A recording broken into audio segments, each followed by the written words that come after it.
Thank you. Sonia is from Inclusive Security. Thank you.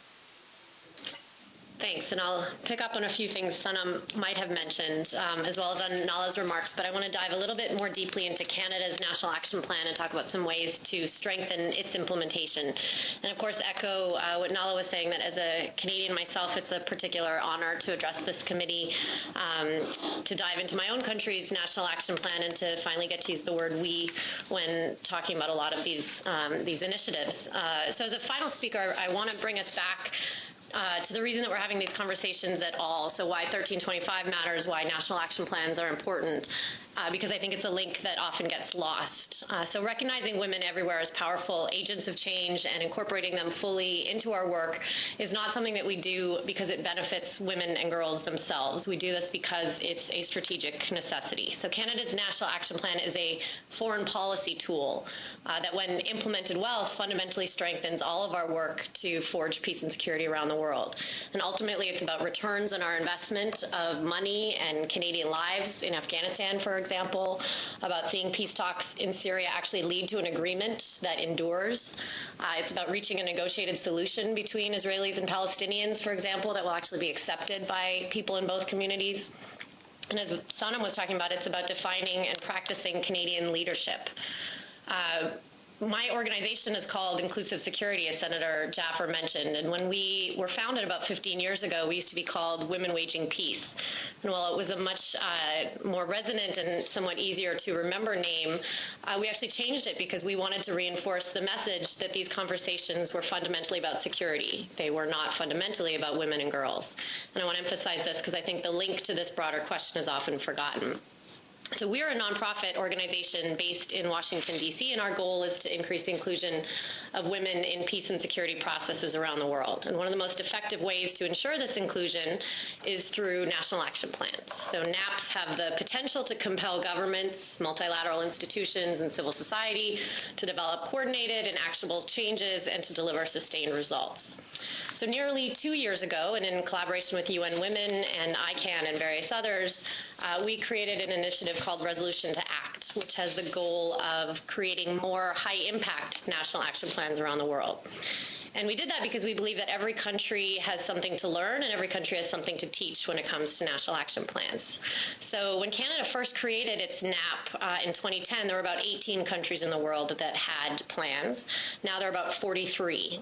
And what that means is that there are various other countries who can learn from Canada's experiences and a lot of lessons for Canada to take away. And so what I wanted to do today was two things. One was to bring some of those lessons into the room, so to flag a few key trends or learnings in National Action Plan implementation globally, and then second, to offer some specific recommendations for strengthening the implementation of Canada's NAP.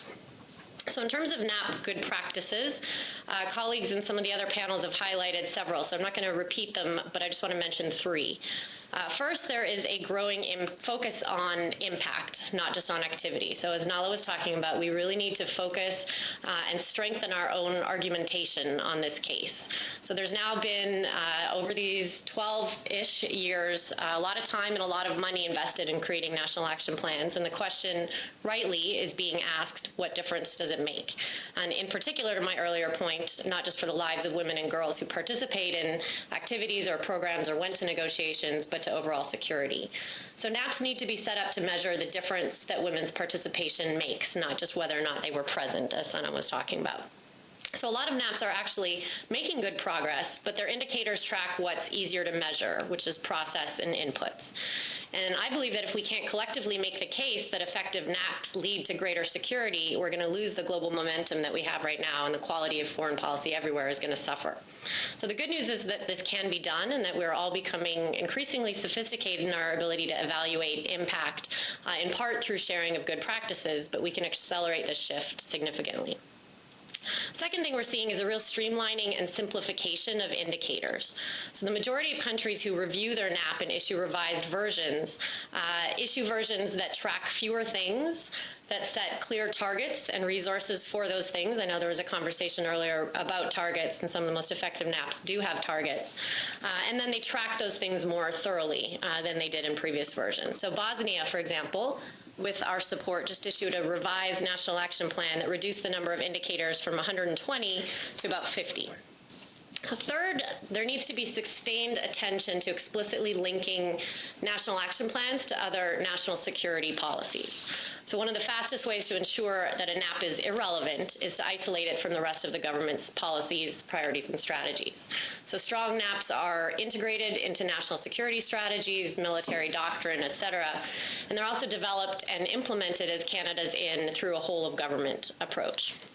So in terms of Canada's NAP, there are a lot of strong elements, and the 2012-2013 progress report referenced a lot of great work that puts Canada at the forefront in a number of issues. So for example, Canada now includes a gender-based analysis directly in many terms of reference for deployments, whereas before it did not. Prior to the merger of DFATE and CETA, DFATE actually adopted CETA's standard gender assessment tool and is working to make sure that we get this assessment phase right from the beginning. And the RCMP is also doing similar work by developing a concept of operations that addresses gender. Multilaterally, Canada is still, as we've discussed, leading the Friends of 1325 at the UN. It's active at the UN in Geneva as well. We've been pushing the G8 and NATO, including by funding women affected by conflict to address those bodies directly. So where do we go from here? I have 3 suggestions. First is that we must be sure to not let our recent focus on sexual violence come at the expense of a focus on participation. So there's a trend in global north or so-called industrialized countries to speak almost exclusively about sexual violence in conflict. This violence is shocking and outrageous and offensive, and it's also a lot easier to understand than is the need to have women directly at peace negotiations. But focusing on sexual violence addresses a symptom or consequence of a lack of women in decision-making, not its root causes. So when women are at peace talks, for example, they're more likely to raise the issue of rape as a weapon of war, to insist against perpetrators getting a blanket amnesty, to ensure that reformed police and military forces include greater percentages of women, and to call for treatment and justice of victims. And with the UK's mobilization of the global community on this topic and the upcoming major conference in June, sexual violence is going to gain much broader attention, as it very much well should. But Canada can play an essential role of consistently making clear that if we care about sexual violence, we have to act on participation. So there's a danger, I think, of equating 1325 and this entire agenda exclusively with sexual violence, but it's actually much broader than that. Secondly, we have to send stronger signals externally and internally that this is a Canadian government policy priority, and it's also a commitment, a personal commitment by some of our most senior political leaders. So externally, there have been a number of positive steps. Minister Baird, for example, emphasized the importance of women's leadership in his remarks to the G8 at Camp David, at NATO summits, and elsewhere. But as Sanam highlighted, we really need to continue to seize and sometimes create even more of these opportunities. So at the upcoming NATO summit, for example, Canadian ministers could address women's inclusion in their remarks, they could fund women civil society leaders to attend, and they could support the establishment of a permanent NATO special envoy on women, peace, and security. And as Sanam mentioned, at peace and security negotiations, including the ongoing Syria talks, Canada can ensure that women's inclusion is not just an afterthought, but bring it immediately into the conversation. And internally, Canadian personnel need to hear this message too. So at Foreign Affairs, for example, the minister could send out a broadcast message to all staff. To my knowledge, there hasn't been one specifically about the NAP sent from a ministerial level. So it had a solid rollout when it was released, and it was accompanied by guidance from the head of START, but that was some time ago. And as we all know, there's no substitute for Canadian personnel to hear directly from the minister, or better yet, the Prime Minister, that the NAP is an essential and strategic tool. This is something that Sanam and I jointly advocated for in the U.S., and in the months after the release of the U.S. National Action Plan, which I'll note came 2 years after Canada's, Secretary Clinton issued an operational plan for the State Department, and there were similar ones at USAID and at DOD. And one of the cables that Secretary Clinton sent was particularly effective because it gave examples of what... I'm sorry, may I stop you? Because we have so many questions, and I apologize for that. But can we start with Senator Abdullah? Senator Abdullah. Thank you, Chair. In the 2012 and 13 report, the NGO Working Group on Women, can you hear me? Yes. The NGO Working Group on Women, Peace and Security, which is a coalition of non-governmental organizations based at the UN headquarters in New York found that women, peace, and security was found to be more of an add-on that is addressed when it does not challenge priorities. Would you agree with this? And my other question is, what role does maternal and child health play under Resolution 1325, if any?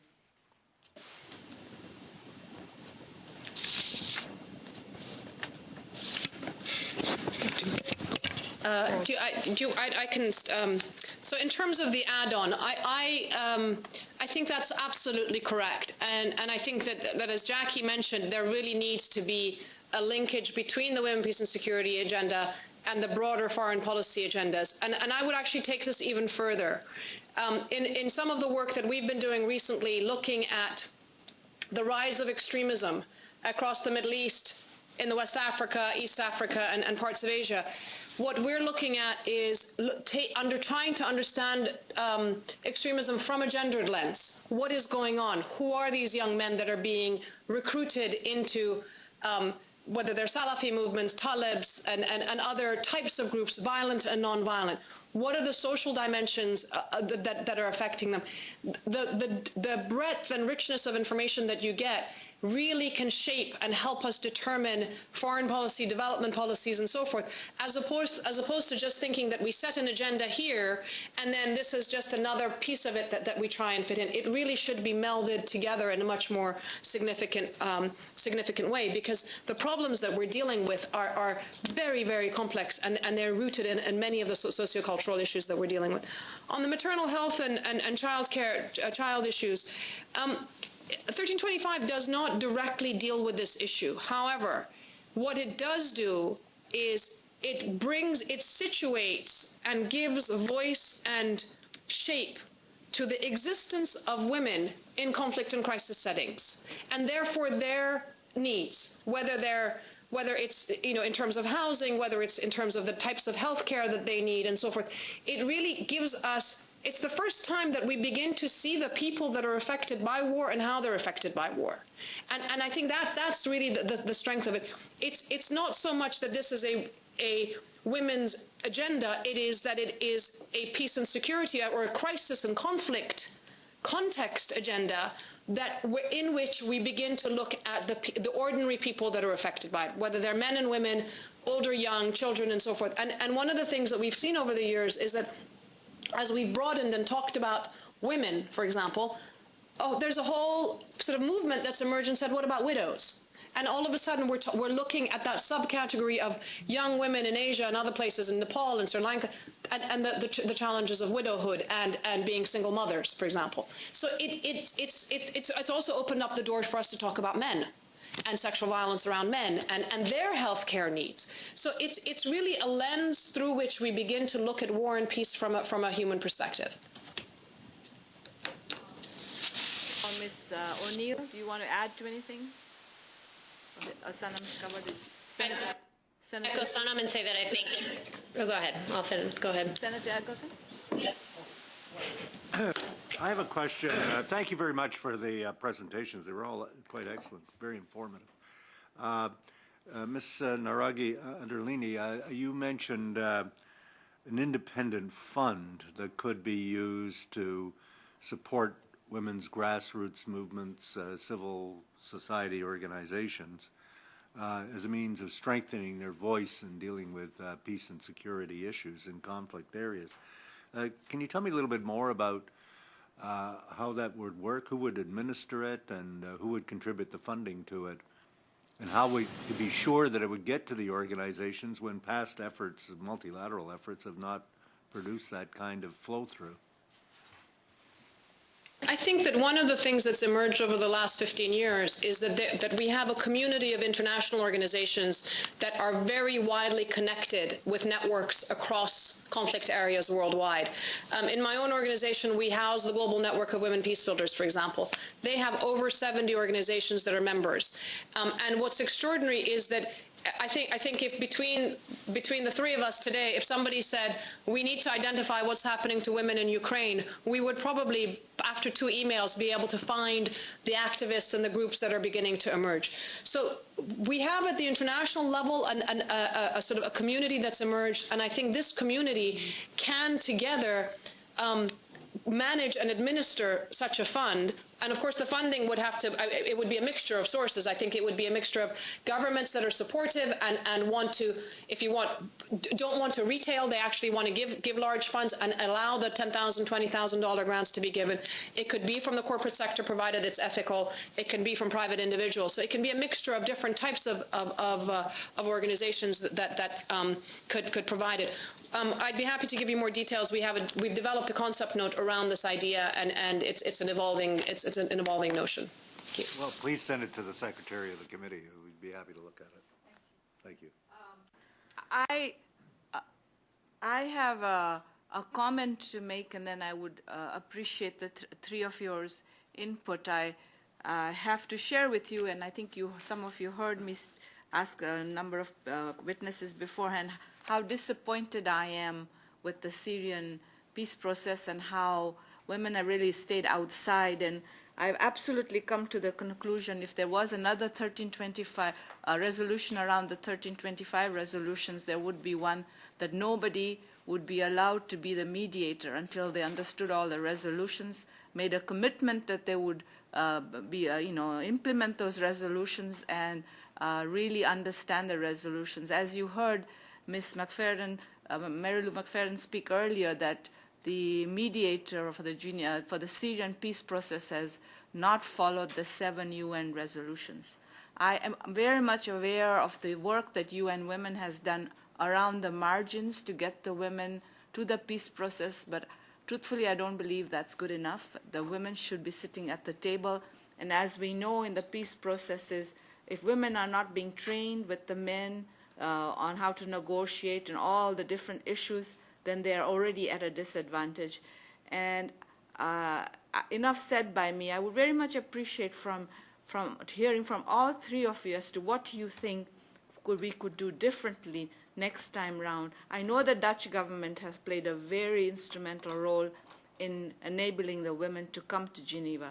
And I know that Canada has not played as big a role, but hopefully we can learn from this. So what can Canada do in the future to ensure that women are embedded in the peace process, not around the peace process? Nala. Sure, I'm happy to go first. And Senator Jaffer, thank you for the question and for raising the role that UN Women has been trying to play in this regard. As you noted, we have been trying to bring together women, an inclusive group, to Geneva, and prior to that, organizing in Jordan and working with ICANN and Inclusive Security on that as well. But you're absolutely right. These women continue to be marginalized. They continue to be outside of the process. And I think that we're starting to hear a shift in messaging. We're starting to hear that, as Geneva talks fall apart, that this is the only inclusive group of Syrians that there is that continues to keep the issue of peace alive. And I think that there's 2 issues here. I think the first issue is we need to be pushing for women's representation in the formal talks. We need to be pushing for inclusivity in the role of civil society. We need to be pushing for the gender expertise at the talks.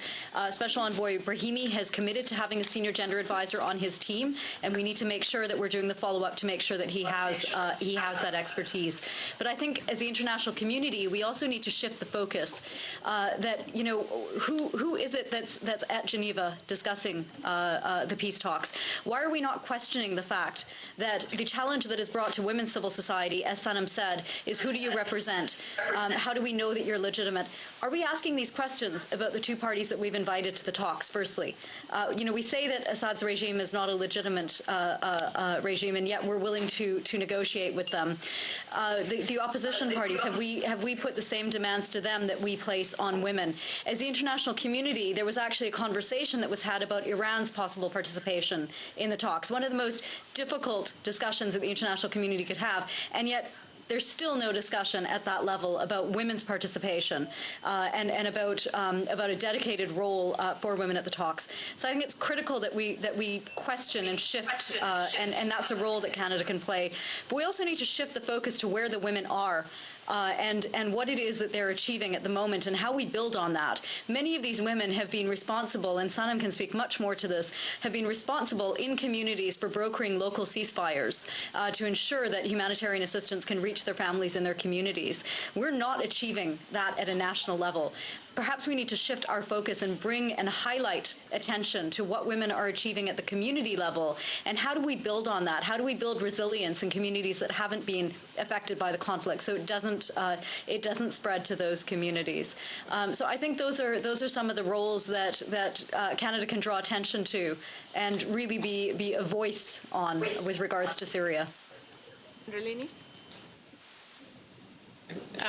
I'll jump in. I think what we're seeing play out in Syria is a reflection of broader structural problems related to special envoys and lead mediators, in the sense that there are essentially only positive incentives, that you will get praised for doing a positive job or bringing women into negotiations, but there's no accountability and effectively no consequences for special envoys and lead mediators who choose to disregard Security Council resolutions 1325, who choose to come to meetings but not actually listen to women's presentations and listening to them effectively, trying to get to the table. So there's a lot of positive incentive for those to be recognized when they do it well, and very little accountability or consequence. And I know that the Department of Political Affairs, in collaboration with UN Women, is trying to address that by implementing high-level training and they don't call it training for that highest of level, but high-level awareness raising about the implications of not having women involved in negotiations, et cetera, but it's still very much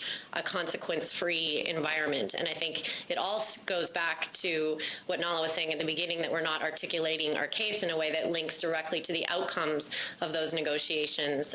And if Canada can step in from the beginning and start talking about how this is not just a women's rights issue or a fairness issue, but this is ultimately an issue of effectiveness and sustainability of all of what we're trying to accomplish, then I think that is going to resonate when a male, in particular, foreign minister, Minister of Defense, raises this with his male counterparts as a core issue to the negotiations, not a side or peripheral nice to have. Thank you. I just want to take a moment and say, imagine if we had had Syrian civil society in Geneva involved in the process. It could be that the talks would have carried on. That's what we're talking about, because it could have been that their determination to keep the process going, their willingness to try and find ways around the issues and alternative approaches to tackling the hard issues or sequencing of the events. These are all conversations that Syrian the women's groups were having, and they understood. And yet, basically, they were in Geneva too, TOO. They just happened to be in Geneva at the same time as many of us were. So we have to shift the discourse from thinking that it would be nice to have the women at the table as if they're an icing on the cake and just a bonus, to thinking they could play an integral role in enabling this process to happen.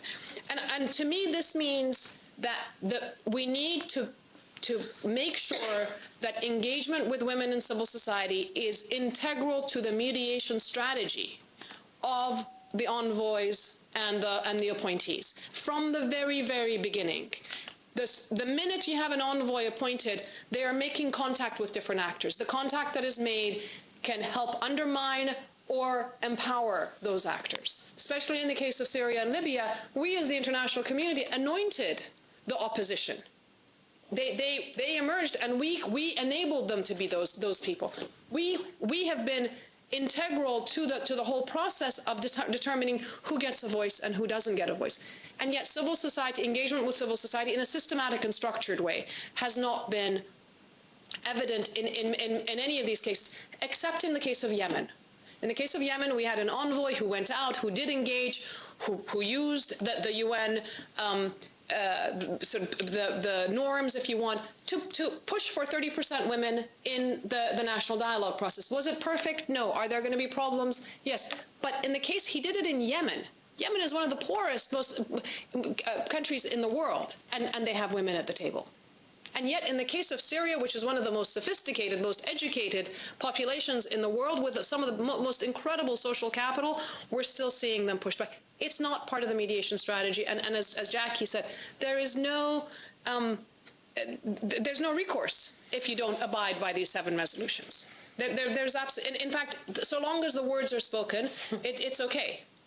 So long as we're told that he's supportive, it's okay. It's been 2 years since the process, since the need for the appointment of a gender advisor.